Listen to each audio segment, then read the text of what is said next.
Voilà, merci Nabana Nzambe Nyonso. Nasengi bino pour s'abonner na RK Pro TV et pas moi nanga Rais Kangi. Donc vous s'abonner pas inaye RK Pro TV. Vous s'abonner et belé massivement de Tolobaka et pour na plus ba émission chrétienne mingi o nzamba sala makazi apesa e makoki ya kochaka kati na bino bana Nzambe batant oyo bokoyi ko se retrouver na makambo Nzambe. Donc na pesi bino directive bande konanga vous s'abonner na RK Pro TV et pas web bola na makambo Nzambe nde bola. Tout ce qui est chrétien, donc des œuvres chrétiennes, pour la édification de l'église Corps de Christ. J'insiste, RK Pro TV, vous s'abonner massivement pour nous retrouver par ya Makamanzam. Na ma par ya ngai mo pende kona bino de la foi et ko leka kuna et pas ya moi na biso Rais Kangi. Que le bon Dieu vous bénisse.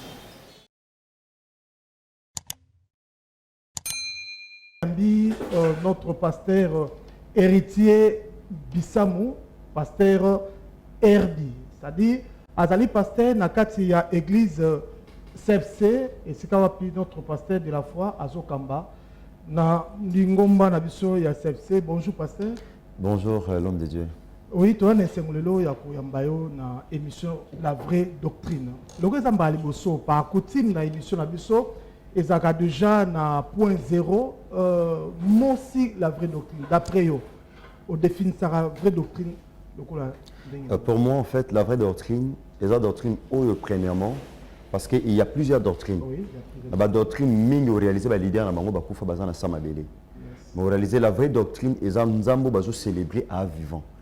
Tel que Jésus-Christ de Nazareth, il était mort en Sévélie, mais le troisième jour, il a été ressuscité. Dans la vraie doctrine, on réalisait doctrine telle, mais Abisso Nzambe jusqu'à présent, il y a de cela 2000 ans, il est toujours vivant, il est assis à la droite du Père, il est en train d'intercéder pour nous. Donc, c'est-à-dire la vraie doctrine, et la doctrine, et pas Christ, ma qualité, Nzamba solo Père Abomo, Yesu Massia à Nazareth. C'est ça la vraie doctrine. Très bien, Yesu Zotomboma. Solo na kati na bomo na biso. Voilà la vraie doctrine. Rappelez bino, thème na biso ya lelo, sujet zali la croissance chrétienne. C'est-à-dire mon Christ soit kokola ndenge nini. Tout au long de l'émission, tu redécouvrir ensemble na pasteur Herbi Bissamou, le pasteur Herbi. C'est-à-dire pasteur Herbi, noté koba azali moko ya ba pasteur na kati ya église na biso CFC. Exactement, oui. Oui, quand même la tata na Jean-Paul Marata de la foi. Nous avons pas nous à CFC, Église Corps de Christ en général, que Dieu bénisse. Donc, nous sommes en colonie, Tozobika, Bolam Nanzam. Et Dieu fait grâce, par sa grâce, ça va. Très bien. Alors, introduction sur les concepts. Pour nous, déjà la croissance chrétienne. C'est quoi la croissance chrétienne? En fait, la croissance, d'ailleurs, est un peu vaste. Oui. C'est un mot tellement vaste, mais tant que nous avons un domaine, il y a mon Christ autant que la croissance chrétienne et mon loba ne comme quoi zaki mon pagano et qui a bon mon thème mais Christ n'a bon moyen mon conjuguer mon bic ici de quoi je appelle au salut parce qu'il y a trois sortes il y a appel trois sortes d'appel oui il y a premièrement l'appel au salut et peut-être que campagne mauvais salami peut-être un comment mon pagano à une église alors que le banzambe ka simbami et ba bengue ya ko yamba Christ et ka telemi yamba Christ Seigneur et Sauveur dans sa vie. Là maintenant, tout le monde est de quoi tiki mabe, de quoi yambi Christ. Conversion. Conversion, oui. Yami balé de quoi reçoit l'appel au service. Parce que Christ était mouton quand on m'a fan. Oui. Bongo bandima bareno, toi bandima ba. Bandima ba bazalate parce que Bible dit dans le livre il y a Apocalypse chapitre 5 verset 10 que Christ a fait de nous tous un royaume de sacrificateurs. Biso beto ndimele kolope mo bikisi asala biso no soli sanga banganga nzambe donc ndeko oyo ayambi Christ na bomone mo kondipe mo bikisi aotikala na ban azoko agir à la contre liloba na nzambe donc il commet un péché entre guillemets selon la parole de Dieu. Herbi ezaki na kati ya église biso tokoza basali. L'église chemin parce qu'on a na pesa offrande ne bako akova na ban so ba biso basali siko moto offrande na ban ozalate. Kasi mosali tant to ba mosali dans l'église. Mosali moto azo komba église. C'est lui qui travaille à l'hôtel mange à l'hôtel. Ezani l'hôtel batu ba bongisa ba drap baza. Oui. No ba repassa ba drap baza. Ba bongisa ba fleur baza. Eh oui, gérant Pazali, tout ça dans l'ensemble. Dans l'église, il y a des gens qui sont bengama ponate. Moutounio sa bengama te pour ateya. C'est un serviteur de Dieu. Azo salela nzambe. Muto azo bon sababa. Pour respecter. Exactement. Muto ayebi liloba na nzambe a respecter. Parce que Moussa Nzambe zaka ate otomona telemalati cravate a ote liloba na nzambe. Wana ya benga na domaine a rotea. Mais Moussa a benga na domaine a rotea te, mais a benga na domaine ya ko bon sa place. Exactement, ba levite. Bon ba zaki na 4 à 5 oui, ba levite baza. Donc réaliser de quoi yambi Christ. Ngai na zabe funa luka département ozo correspondre ba capacité na za nango pe na ndenge nzambe zo maitsanga na mutema. Ande na za boye na za makasite na libondeli. Mais na za na kei ya malam na ke na service à protocole. Donc mususu ngande na za be penza na za kana makoki penza ya ko lendi sabato na ke na service ya organiser ba am. Oui. Ngab nande na za be na makasi na musala. Na kende na sernet ndeti biso boye OK na service ya ko nettoyer église ya ko komba saïla exactement c'est ça mutu nyonso za église aza musena nza église chômeur azala te l'église chômeur azala te donc mutu yambi Christ azu appel au salut le deuxième appel l'appel au service tant azu l'appel au service troisième appel mené à l'appel au ministère. Moutounion c'est bien à la ministère, mais il y a aussi des ministères. De moins au combat peut-être que un ministère plus tard, ministère ouana et robima dans les services. Parce que na on a pas ministère et outil à robimate. L'homme de Dieu. Moutoua fait na pas ministère et bimate. Ministère et bimate, so moutakani mabo. Ministère et bimate moutoua c'est l'anzam. Et ça osa pour exercer. Tant osa pour exercer en haut, c'est alors que il permettre ministère nayo et bima. Donc c'est ça. Donc Mouta fait une bas à ça l'erreur, il commet un péché parce que l'eau qu'on zamba tchakatinaye et qu'on gangate pendant qu'il a aussi l'anzambete à l'image à la chômeur il n'y a pas de salaire. Mais n'a pas de chômeur. Tu vois les ambo au gâteau mbo ba chômeur. Bazo kaniselaye. Ba futete. Ba kaniselaye. Ba kaniselaye. Ba penser ils ont ba kaniselaye ba biyoza chômeur. Non, celui qui ne travaille pas, il ne mange pas non plus. C'est la parole de Dieu. Celui qui ne travaille pas, ne mange pas non plus, dit la Bible. C'est-à-dire, c'est important, des pasteurs Herbi Bissamou, Azoé Bissabiso, qui est séglé qu'il travailler.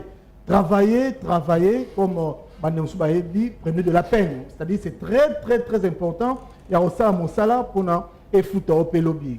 Ça les a trouvé ma brique. Oui, wana et ça manango. Mais na kati et la nzambe et ça pena misala, l'homme de Dieu a aussi énuméré.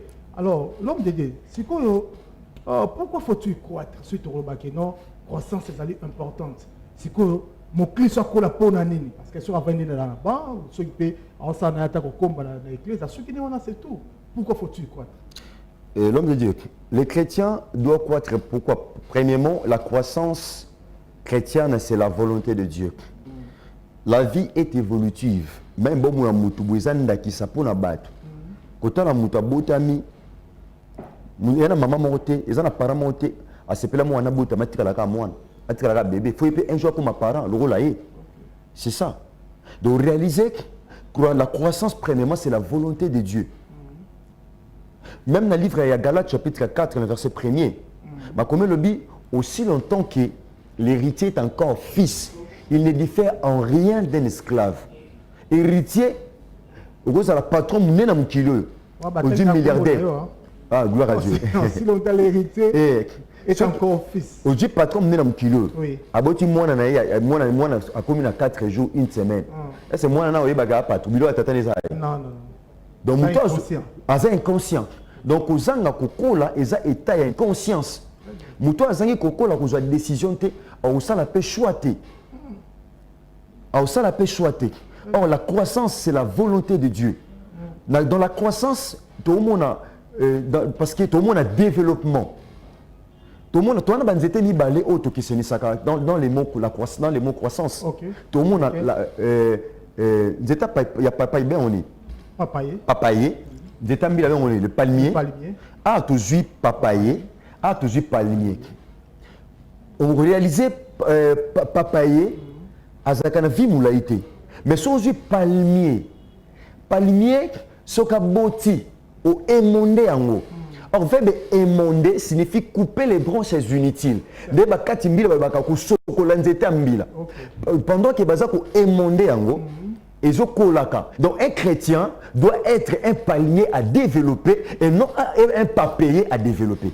Okay. Donc mon Christ, il s'engage à la nzeta mbila. Donc nzeta mbila tant que tu as branche unité, la branche unité est cause de la même perfection, est cause de la masumu, est cause de la mauvais caractère, de mauvaises habitudes, pendant que tu as il y a un peu de. Donc c'est ça. Un chrétien doit être un palmier à développer. Un palmier à développer. Exactement, l'homme de Dieu. Mon Christ, au hasard, la papaye, à Osuka Mabe. Papa est quoi rapidement? Et quoi, Kanamboula? Vous réalisez pourquoi tu as hasard la palmier? Dans le palmier, tu as un fundi. Tu as un tamba. Tu as un mafuta. Tu as un combo. My God. Bien aimé en tout cas, l'homme de Dieu a tellement zomata, c'est-à-dire tous matin ensemble parce que ça papaye au quoi rapidement et puis dans mon néné à papaye, on remarqué c'est facilement papaye et quoi en état papaye et quoi facilement dans mon pépaté à moquer. Mais c'est un mila tu es la dynamique et puis c'est la biso ba produit délai et ba qualité délai. Alors l'homme de Dieu, si on a croissance est-ce que c'est aussi croissance quantitative na croissance qualitative. Parce qu'on a montré ce Seigneur à la quantité, tout la qualité. Bon, et la première des choses, d'abord, c'est la qualité. Nous sommes très importantes. Toutes les décroissances sont importantes parce que qualitative et quantitative est comme une croissance intégrale. Très bien.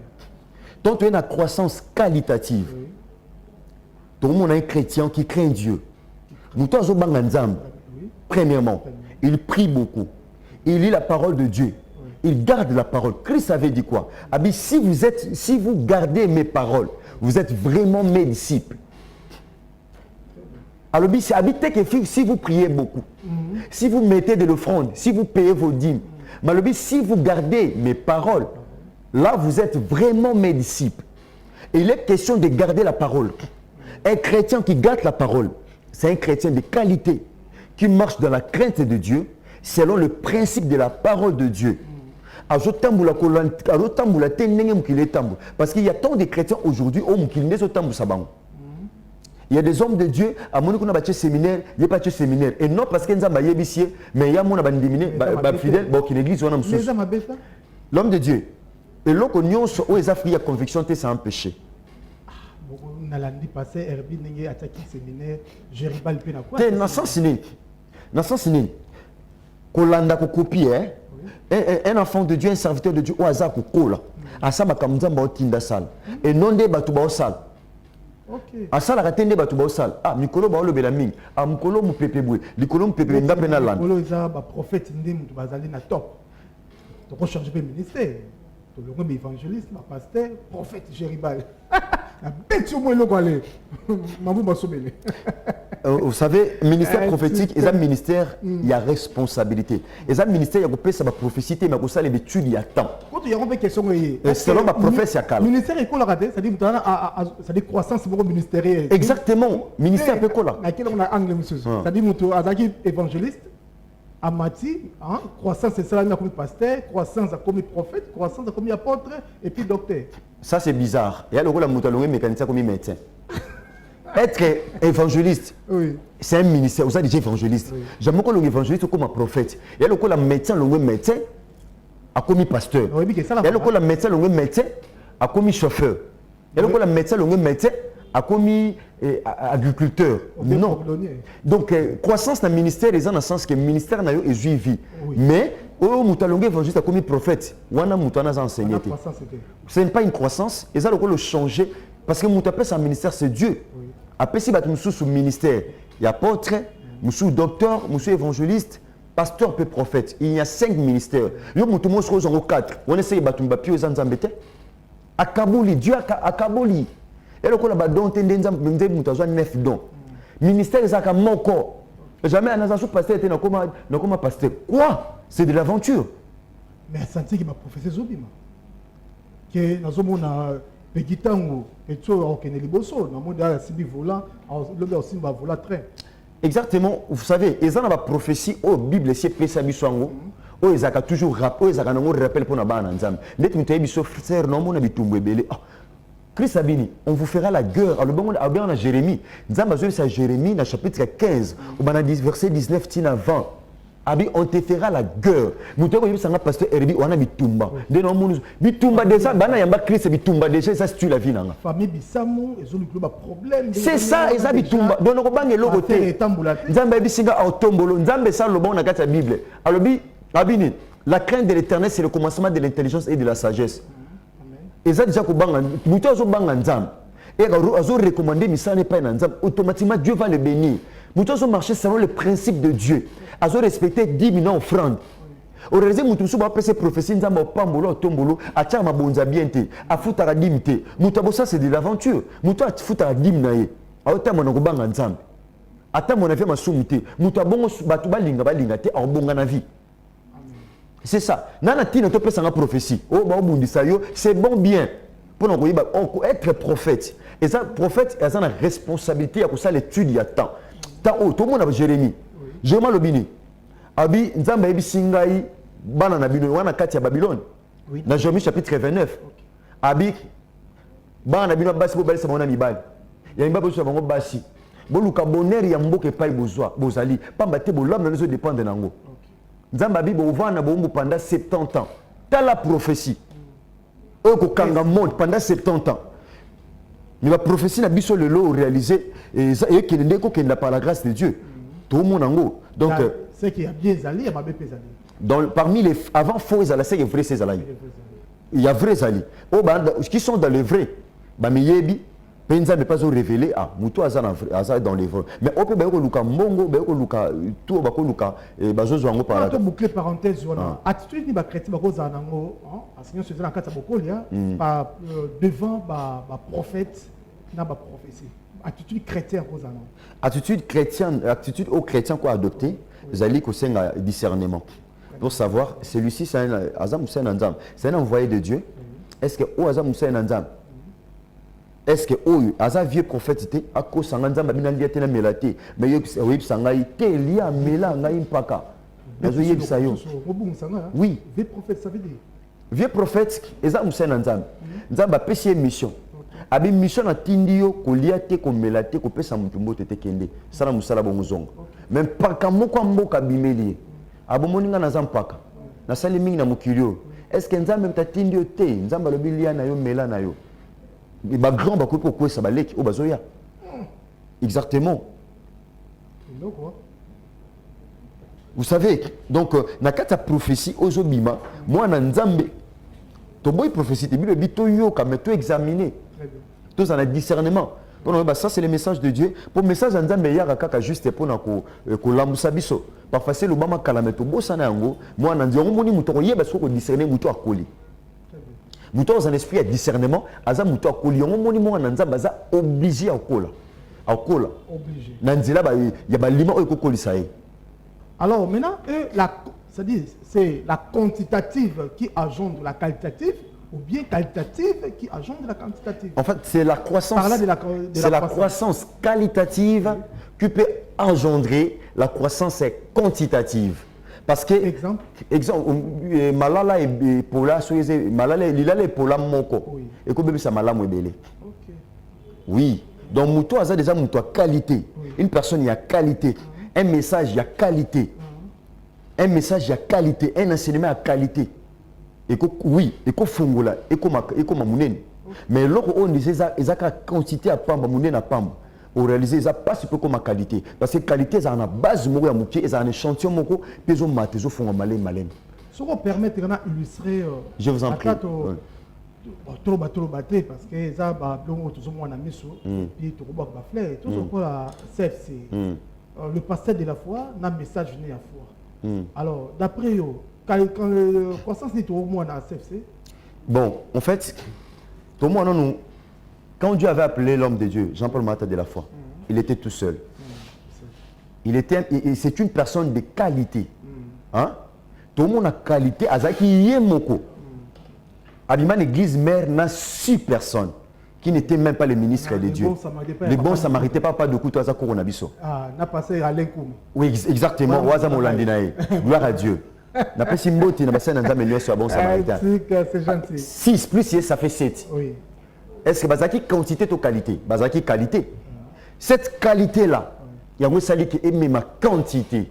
Vous voyez, on les a juste répondre à l'illustration. Parce qu'il y a le visionnaire court avec ça. Exactement, visionnaire. Du fait qu'il a un message de qualité. Oui. Il a la croissance qualitative. Il a le message de qualité. Oui. Un message qui touche le cœur. Un message de foi. Il se convainc que le thème abattu. A tout y est le même message n'est qu'on convaincre. A toujours comme nous croisons thème message n'est qu'on convaincre. Parler en ce et béni la croissance quantitative. Mais qui c'était? Sur qualité béni quantité. Non. Parce que qui c'est ça arme faible? Qui c'est ça arme? Mouto a bossé, on a aussi qui c'était? Très bien. Parce qu'il y a Mouto a Luka, il passe un bon aussi qui c'est pour l'année. Mouto a passe au sala bilan aussi qui se passe à bilan malam. Voici matin au makas. Qui c'est ça arme faible? Au monde on ça la sacrifice, c'est un homme de sacrifice. Azam Mouto a outi musika. C'est un homme de sacrifice, un homme de prière, un homme de discipline. La discipline, il y a la qualité, il y a une quantité, il y a une église centre évangélique de la foi en Christ. Très bien. Qui c'est ali arme faible? N'est passé Herbi, Bissam, va passer. Il y a pas de paresseux, hein? Exactement. Mais lui, il travaille, il bosse dur, cet homme-là. Il bosse.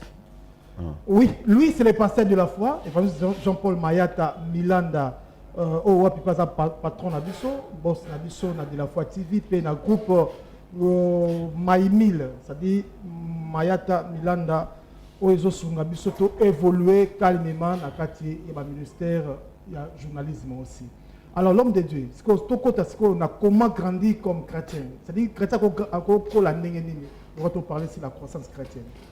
Dans la Bible, apôtre Paul, plutôt Pierre. Apôtre Potobandi na Pierre. Pierre à l'Obinin. Dans le livre 1 Pierre chapitre 2 verset 2. Oui. Abi, désirez comme des enfants nouveau-nés, les laits spirituels et purs, afin que par lui vous croissiez pour le salut. 1 Pierre combien? 1 Pierre chapitre 2 verset 2. 1 Pierre chapitre 2 le verset 2. Verset 2. 1 Pierre chapitre 2 le verset 2. Merci. Moi na soazano mwana muke. Balé ça y milk. Amelaka milk topel lait maternel. Tant au pousse na moi muke, à côté de la carte na milk, pour faire joie pour avoir cola, il faut veiller la croissance à moi. Il faut aller à foufou, aller à nine. Donc on va et le que permettre comment grandir. Tous les éléments nutritifs. Il y a beaucoup d'éléments nutritifs qui permettre moi na nzamba cola. Muto yambi Christ a eu appel au salut, à un bébé spirituel. Oh lait maternel c'est l'affermissement. C'est l'affermissement. Oh, batubelo réalisé. Affermissement dans l'église. Affermissement, c'est ça la base. Enseignement d'église, ils ont réalisé Bantuming, qui est à combat, mais qui est enseignement Bakimi. C'est qu'on a des intérêts. Ah, mais intérêt, là, moi, vie, ils sont basés dans l'enseignement, dans la parole. On trouve sa raison dans Osée chapitre 4, verset 6. Mon peuple périt par faute de connaissances. Christ nous a le col a rejeté connaissance à l'Ilobananga. Moi, je vous rejetterai également. Donc, Mouto Azako bafoué, Azo rendre nul à son égard l'enseignement, tout comme l'affermissement. Et ça, le col a ennemi à croissance spirituelle. Mouto bon au col a la voix ni moi nanzam. Va permettre moi nanzam kola. Et ça enseignement, et ça affermissement. On est à base, il y a le col à Moutou, à tant école primaire, à quel moment on a humanité. Moutou on est au sabat kaké. On a mis sur rouge, mis sur télé, zéro il faut qu'il y ait la base. On est maternelle, on a crayon, na couleur, crayon de couleur, mais ça va cage, tout ça, mais ça va bloquer on a matière première, dernier qui est ça là, dernier mot vie chrétienne les ala. Moi, je suis maternelle, je suis l'élément d'affermissement, je suis poussé dans ma lait. Donc, conséquence, c'est ceux qui m'ont abonné le thème à mon côté. Jamais je suis bon dans mon côté. Là, c'est un danger. Le chauffeur moko a mon côté de colté, je suis dans le boulevard, en okumba mituka. Tu vas d'habitude de la fatigue, tu sa réponse. Ndonanga. Muto azana posa au thé, ayambi Christ, ali maman dans le thé. Ah, papa. N'habitez, hein. Il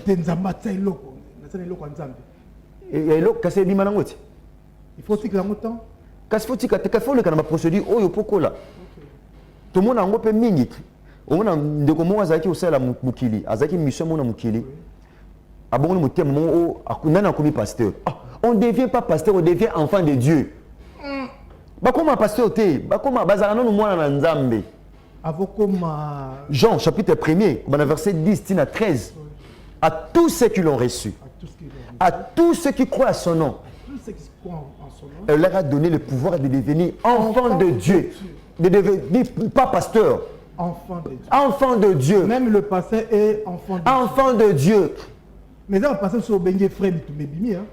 Ah, papa. Frère Géribal, petit. Tu bengue sœur. Mais on a changé, on a évolué. À combien? Quand c'est évangile, c'est Géribal. Ou bien mon frère Géribal. Mais c'est évolué. Papa Jacques Vernon, bah non, ben ah, frère Jacques. Frère Jacques, n'est-ce pas? Bongo. Pierre, bah non, ben pasteur. Frère Pierre. Christ et moi, mes frères, vous êtes mes frères. Christ, Nzambe, Abi, vous êtes mes frères. Boza Bandeko Nanga.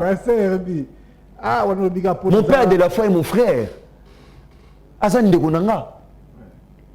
Il n'est pas seulement mon père, mon pasteur, mais il est mon frère. Il y a un réseau de Malélo. Pourquoi? Parce que tant que je suis tel, au monde a été oisa frère nayo. Ce sont des titres qui nous tuent. On a besoin de titres exacts. Aujourd'hui, nous avons papa Branham. Nous avons frère Branham. Ni pasteur, ni mais nous avons frère Branham. Voyez. Titre réseau bomabiso titre yango te comme mabiso na lola honorable papa éminence to benga nyos to benga son excellence yango te ko biso lola l'homme de Dieu pour nous tunanga titre o to benga yango te ko biso lola to kota lola parce que to recevoir Christ na bomo na biso Seigneur et Sauveur pe toujours tamwa na ko banga nzambe to boyi via masumu to tambla ko na tsama lo bana nzambe pe to garder ko ndima to sala misala malam yango font la biso porte pour kota bokonza likolo so ba titre yango te mabiso na lola et ko sa biso pour rien ngala préfère bien un frère Herbie je me sens très à l'aise cause à la pasteur et sa charge na serviteur sali ba pasteur tout comme ça on a doublement jugé exactement parce que il y a le rôle avocat il dit mibeko avocat zo sala mabe fois à la doubler sévèrement parce qu'il connaît la loi. C'est ça. Ce sont les hommes de Dieu qui le font. Mais c'est ça. Un problème pour les mecs qui ont des fois, ils ont beaucoup de croissance. Exactement, ils ont beaucoup de croissance et quantitative. Il y a christianisme. Wow. Alors maintenant, tous ceux qui ont chute déjà, les obstacles à la croissance. Obstacles, ils sont remarquables. Et pas les chrétiens. Il y a des obstacles. Il y a des obstacles. Merci l'homme de Dieu. Bien avant, on a au début, il n'y avait que tout ça, le palmier à développer. Mon palmier, c'est ça qu'on émondé en côté. Et vous allez étouffer. N'a pas branche inutile. Très bien. Et vous allez éroboter malam, pe robota bambila, ba régime ya malam, so ça qu'on émondé en côté. L'obstacle qui permettre moi d'en collater, c'est le soum. Péché. C'est le péché. Et c'est le soum. Et là, tu me dans l'église. Ah, Mathé a péché. C'est le péché. C'est le manque d'enseignement. Mathé a péché. Est-ce que dit qu'il peut s'en offrande de l'église? Au fond du prophète, si on sautait qu'à péché, tu vas dire à moi 2000 même bateau, on est aussi la raconte, c'est les paroles de Jésus. Et ça y a ok poto, on a scellé parce que pour n'habiller poto. Mais pour n'a péché, yom de kobo, surtout le kowada. L'homme de Dieu. Oui. Et ça obstacle, le plus grand obstacle, eux qui empêchent moi dans Zamba Kola, c'est le péché, le manque d'enseignement et le manque d'encadrement. Exactement. Mais non, parce que c'est belé. Faut dans le péché, dans le péché, le cas tout comme dans la chute, c'est quoi péché? Et là, on dit, tu n'as pas péché, hein? Et ça, globe, hein? Oui. Péché, saute aujourd'hui, Romains chapitre 6, verset 23. Le salaire du péché, c'est la mort. Le don gratuit de Dieu, c'est la vie éternelle. Péché zani. Péché zali, et l'eau qu'on y a la contre les loba, et à volonté d'âme. Péché, bisoba nanzan, tout le monde a un aspect à ekobo. Mingi, mais tu dois péché. Tu peux savoir que tu as une irrigation pour mailler qui est côté si comme tu as la penzela yo to ko landela les soum. Manque d'obéissance. Ah mais ça moqué, c'est quoi na eko? Papa. Est-ce que les soum ba tianga na balance pour un paysan?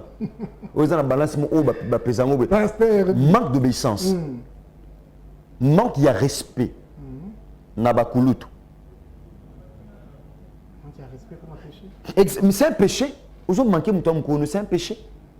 Ah, n'est-ce pas que je suis un peu de surtout si on attend où il y a Eli.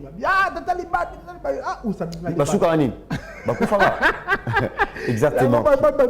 Donc, le péché, le soumou ezali kotambola à la contre koyiba koyina kotonga la jalousie, c'est un péché. La jalousie. Exactement. C'est mon si ma bé jalousie. Moninga ju muteme peli o moto. Mutu so azane ndo kitema moni moninga mosa ko évoluer alika a boire que la moninga na maladie. Oui, c'est tout batambaso. Mam papa. Ah, elo kwa ne nyoko la. Ah, nzamba bomo, Yesu masana zakati na bomo. Est-ce que somo sili yango, c'est somo soso. Ozo bambio mbaso, yo pe mokliso be mbasute allez, yo niati etolotolo. Alobi na livre Romain abi laissez à moi la vengeance. Abi à moi la vengeance et la rétribution. Parce que zioté. Biso bokla sur le na ndenge l'homme de Dieu. Ezabi tumba, auto bon la vie chrétienne. Ezabi tumba. Bah oui, Satan antique a bisoté d'être avec l'évangile. Satan antique a bisoté, il nous combat à tout moment. Donc, il faut empêcher parce que péché est un virus. C'est une bactérie. Et un péché développement, et un péché bon fonctionnement de la vie chrétienne. Parce que mouton a péché à tout moment, a triste mon limo, mon sang tout. A péché mon limo, mon sang tout est là à évoluer, à agir quand on a bon mouton. Ah, en toi, pasteur Herbi, namoni Christ de Nazareth, ajo segabi, est-ce que pasteur Herbi a zomba sur une sila mutuana te?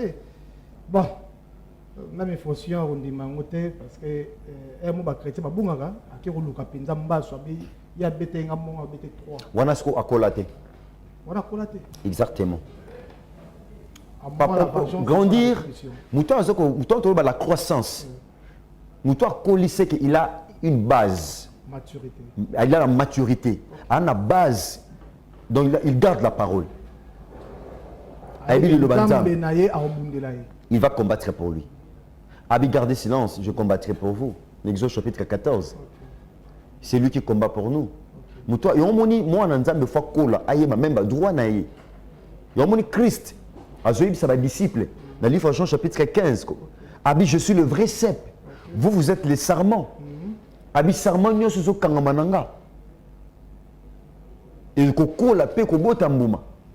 Abi c'est moi qui vous ai choisi, mais ce n'est pas vous qui m'avez choisi.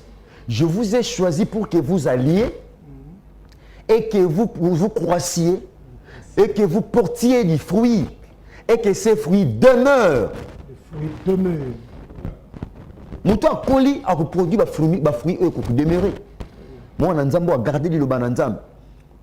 Il faut fruit de l'esprit. Exactement. Et quand la katinae. Le roi Toko Biana Souka, je crois au Souki Sana, le bas qui péché, parce qu'il y a un obstacle, hein, le péché. Manque d'encadrement. Manque d'encadrement. Exactement. C'est quoi? Par rapport à quoi? Parce que mon toit. Hein? Énumérer dans le manque d'encadrement. Encadrement, c'est quoi? Parce que mon toit est encadré, il n'est pas encore encadré. Dans 2 Timothée chapitre 2, on a Timothée, apôtre Paul à Timothée, mon fils, abi enseignement on a pécio. La question on peut bateau baza capable, on peut vous capable de transmettre pas bateau mususu. Oui, c'est comme ça. Autrement dit formation. Exactement. Manque d'encadrement, manque de formation. Il y a un frère que je connais, moi, Tamoulaï. tant que la formation, et quand encore trop jeune, toi, même pas 16 ans, tu as la formation. Il y a qui ma formation. Nous avons fait les portes à Angola. Il priait tellement beaucoup. Il était à l'église à Kamba. Pasteur a voyagé à Allemagne, à l'église d'Angola. À 3 semaines, Mathieu est ici. Il pasteur, comme il pasteur, il a été en église, il a fait ici. Il n'a pas été encadré. Moutoua linga qui est musique dans la vie chrétienne. Il faut tika l'encadrer. Apôtre Paul, tant conversion est salama qui n'a art des apôtres. Chapitre 9. Monsieur Koufaki. Il a fallu bassambe la peau naïe. Il a fallu l'encadrer. Voilà. Il a été encadré. Même Timothée, il a été encadré par l'apôtre Paul. Donc Moutoua a bouilli encadrement, a bouilli croissance. Il faut que tata, oui. Pour réaliser ça, il y a beaucoup de serviteurs de Dieu. Oui, entre guillemets. Et ça, même à YouTube, par-ci, par-là, les réseaux sociaux. Bazan a encadré, bazan a père spiritualité. Pour réaliser qu'à Bongo, babima yemoko, ata matiti na kata zambe, bimela bongo te. Tous les coups est permis. Exactement. Bazo fingi sa basal na nzamba malam. Bino basal na nzamba, bino pena ba pasteur, bino boy, papa. Ce sont les faux. Bazo fingi ça va vrai. Moutaïmo des versets bibliques naé, akasa l'église naé, tout ça. Alors maintenant, bazo ko incriminer, bazo le bandé bakolo baliko na bango les nions sont les autres tombés sur le vrai. Pourquoi? Parce qu'ils n'ont pas été encadrés. Est-ce que ça faut il y a papa, toi il y a moi dans le encadrement. Mais papa n'a encadré. Na limite ça na papa moko ako sepela bota moi naé, moi na za encadré, ta moka za ndoki. Même quand ndoki maman ndoki ta boti moi né mais on réaliser azo veiller na croissance à moi. Mais maman ndoki azo pese les maternels azo veiller après c'est moi né qui ndoki té. Bon mutu. A boti moi a veiller na croissance à moi na té. Encadrer moi na été non. Le quoi comme na suka déjà déjà to kita. Si on a mutu yo amol mabe ya pasteur Jéribal. Abike mabe wana akipe ko panza yango. Bien qu'ils aient dans ma bête, mon client sur plateau paraît la croissance. Comme dans la souka pour l'encadrement. Est-ce que à ça ma bête tout malam? Que oui certainement parce que bien ça qui m'a bête. Ngaïb c'est pour qui ko panza yo sango. Le coup mon client n'a protégé ma bête na yo ou bien na tête tout l'air. L'homme de Dieu. Même à comme le biso moni moninga na ma bête. Kuta naï. Sola naï. Soyo kité. Lukando mususu. Peut-être oyo kai. Tout le monde est dans ma bec. Au yébisiété, au côté quand on a libanda, tu commets un péché. Et il y a un colaté, soit aux amis mabé, soit aux envoûtés. Mais comment on est dans ma bec au yébisiété, au cause de pendant ça mabé, ils ont manque de croissance, puis manque d'encadrement. En tout cas, le temps est parti. Le ballon à souka. Et puis bambote. Le souka na koloba bandegonyo sur la crise besoin d'habiter partout à travers le monde entier. Nous kola la vie chrétienne ayo pour nous avoir la mercité à tout message à tout vent aux eaux qu'on frappe qui l'élo vraiment nous kola par la grâce de Dieu et donc on a koloba mukliso luka ozala palmier au développer et non le pas payer donc luka ozala palmier de tambila parce que tabazo katango et kola katango nyos pe bota bambila kitoko voilà pourquoi Christ a sala bisongo de manière à ce que tokola malam lokola palmier. Je crois que nous avons un peu de Christ, un enseignant, puis encadrement. Yesu Massa Nazareth a Pambolabino par la grâce de Dieu. Maman, vous pouvez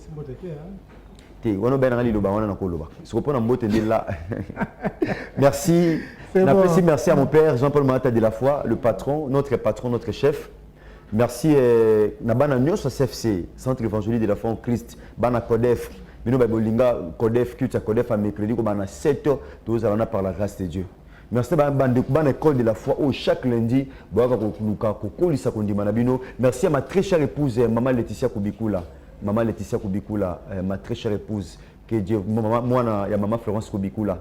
Yesu Massa Nazareth Amonayo, à Salongo le Pebolam. Yesu Massa Nazareth Pambola, Bandeko Nyosa de la Foi TV. Et apambola Erticia Bisiamu apambola Tergi Bisiamu apambola bien Montréal Bisiamu Royal Bisiamu Trifenzo Bazola apambola dodo, apambola mama Esther Yembe, kupula, vraiment na moni moto ni sauter ba mapambo. Apambola Bojeri Mayata, Belgérie, Passimine Mayata, mes enfants bien-aimés. Voilà, merci Pasteur Herbie. Voilà, tozaki bongo na émission na biso la vraie doctrine. Yango to ce ici le lot ezaki la croissance chrétienne. Pourquoi là est très important, il s'engage au poitre dans le Seigneur Jésus. To aussi ça opinion souté, ce qui Moussa Nzambe ongi au sur un abisso à chrétien, na kati émission la vraie doctrine, numéro est en bas de l'écran. Okoki kozo bengi bengo torobongisa nyonso. Merci l'ingénieur Doudou, na Moussa Piso atebo e match sili. Nzambe apambola ingénieur Doudou eyu.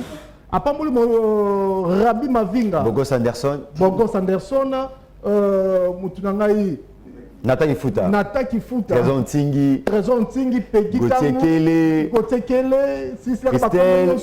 Christelle Fundu. Ah, ok, de Nazareth. Merci. Jean-Robin Foumou. Jean-Robin, très bien. Charles Defé Blanchard Moké. En tout cas, merci. DG Blanchard Moké. Nasuka de Nairobi, la sœur Natacha Londa, Nat la Père la voix. Voilà, merci Nabana Nzambe nyonso. Nasengi bino pour s'abonner na RK Pro TV et pas moi nanga Rais Kangi. Donc vous s'abonner pas inaye RK Pro TV. Vous s'abonner et belé massivement de Tolobaka et pour na plus ba émission chrétienne mingi o nzamba sala makazi apesa ma koki ya kochaka kati na bino bana nzambe batant oyo bokoki ko se retrouver na makambo nzambe. Donc na pesi bino directive bande konanga vous s'abonner na RK Pro TV et pas web bola na makambo nzambe nde bola. Tout ce qui est chrétien, donc des œuvres chrétiennes, bola nango pour la édification de l'église corps de Christ. J'insiste, RK Pro TV vous s'abonner massivement pour nous retrouver par ya makamwanza na mapari ya ngai mo pende kona bino de la foi et koleka kuna et pas ya mwana biso Rais Kangi. Que le bon Dieu vous bénisse.